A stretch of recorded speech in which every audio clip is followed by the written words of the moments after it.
There's a relatively new subgroup of options-based ETFs that aim to provide a fixed high yield that never changes. These investments aren't focused so much on trying to achieve share price growth or even providing dividend increases, although that is still technically possible.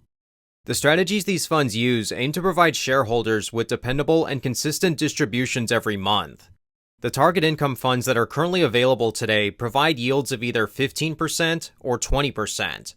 So in this video, we'll take a look at all of the current options that exist within this category of high-yielding investments and compare their strategies and performances.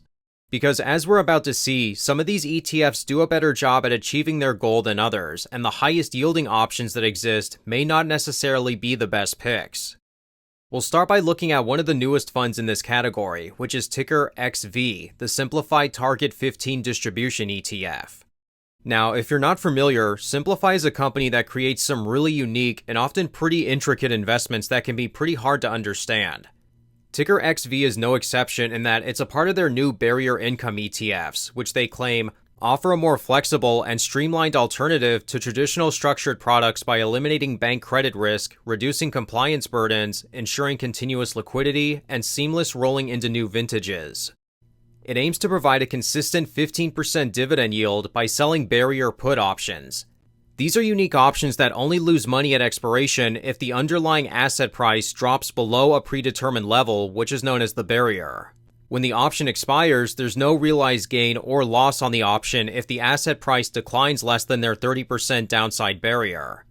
This ETF was just launched less than 3 months ago, and given its strategy, I don't feel like it's a good idea to compare it to the other options that exist within the target income ETF realm just yet. If it does do a good job after the 1-year mark, I'll definitely make a video dedicated to this fund. But I wanted to include it in this video just to say that it's another option that exists if you're comfortable with its strategy and you have a good understanding of it. Another brand new target income ETF is QUSA, the VistaShares Target 15 USA Quality Income ETF. Their fund page says that it holds a core equity portfolio of US-based companies that exhibit strong quality financial characteristics. The strategy involves 2 components: investing in a portfolio of equity securities that exhibit strong quality characteristics defined by high profitability, low earnings volatility, and low leverage, and generating income through an options portfolio. In their prospectus, it says on top of these 3 characteristics, it aims to hold between 20 and 50 equity positions, which are either large cap or mid cap companies. In terms of their option strategy, it doesn't really go into that much detail other than it collects premiums from selling options. It says, the advisor employs different option strategies based on its market outlook, selecting one or a combination of strategies it believes will achieve the fund's income target, while also allowing for potential capital appreciation.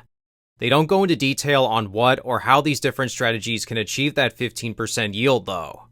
The vagueness that we see with this fund is the exact same case for our next target income ETF, which is the VistaShares Berkshire Select Income ETF, ticker OMAH. I won't talk about this fund too much because I made a separate video about it less than 3 months ago if you want more information. But this ETF holds the 20 largest positions of Berkshire Hathaway, and their options description is the same as QUSA. It looks like VistaShares is planning on launching a whole line of these 15% income funds, so that might be worth covering eventually too. Now we're getting to some more exciting funds with 20% target yields. Defiance ETFs has 2 of these funds, which are SPYT and QQQT. SPYT tracks the S&P 500 and QQQT tracks the Nasdaq. Again, I made a video on these 2 ETFs earlier if you want more information on them, but both use the exact same option strategy. They sell credit call spreads on the S&P 500 or Nasdaq, prioritizing options with near-term expiration. It entails selling call options at or near the money strike prices and buying call options above the strike price. Should their respective value rise above the upper strike price, then the target ETF stands to profit from their further upside appreciation in the index's value. Then finally, we have XPay, which is the Roundhill S&P 500 Target 20 Managed Distribution ETF.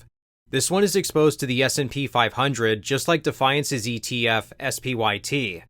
In its prospectus, it says the fund intends to invest substantially in purchase call SPY flex options that are deeply in the money at the time of investment. Besides that, from an investment perspective, it's not too different compared to Defiance's fund.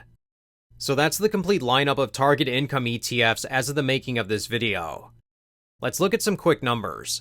Here are all their yields as previously mentioned. They all come with expense ratios of less than 1%, but XPay is the least expensive fund by a pretty good amount. Simplify is actually the second cheapest, which is unusual as they often charge a lot for their intricate strategies.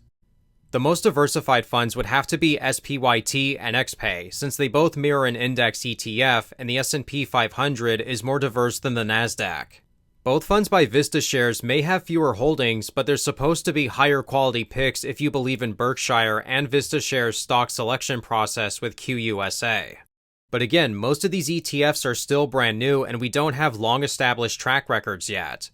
We can see SPYT and QQQT have been around the longest, followed by XPay. Everything else has been around for less than 1 year, so we'll have to take their performances with a grain of salt. But let's go ahead and look at each investment's performance up to this point. Remember, the goal of these ETFs is to provide a steady share price and a consistent monthly distribution. We'll go ahead and look at both SPYT and XPay since they both hold the S&P 500. We can see XPay, which is in yellow, clearly has a slight advantage over SPYT as it usually has better upside. But now let's compare both of these funds to the actual S&P 500 index. There's some pretty significant underperformance going on with both of these two funds. The exact same is true for QQQT, but the difference is much larger. Here, QQQ has greatly outperformed QQQT in terms of share price while offering the same yield as SPYT and XPay. It should be noted that all three of these ETFs are down in share price since their inception, with XPay being down the least at 6.36%. I really don't think looking at a chart for the other options that exist will be too helpful since they've all been around for less than 4 months. But here's OMA, which is slightly down. QUSA is doing well, but again, it's only been 2 months. XV is actually showing some potential in its first 3 months of existence. So everything considered, what should investors keep in mind about these target income ETFs? First is that, with the exception of XV, none of these investments pay a fixed distribution.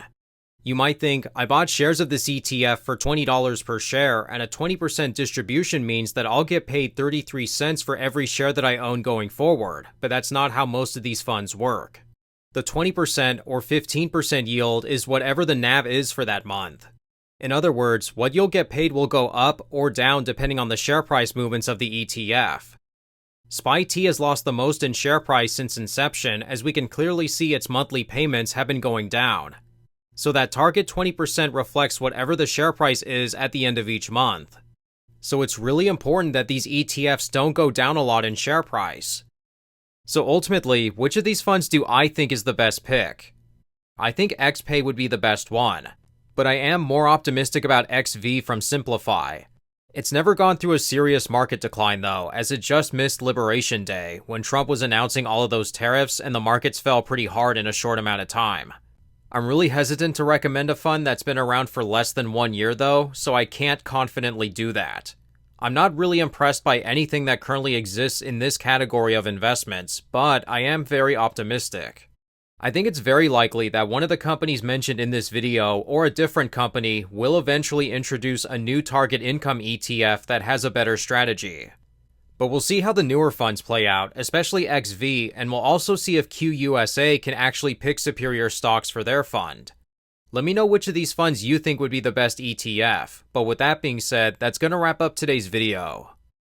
If you'd like to connect and also see what's inside my own personal dividend portfolio, then feel free to check me out over on our Patreon, where you'll receive updates and be able to talk to me and other higher yielding dividend and income investors.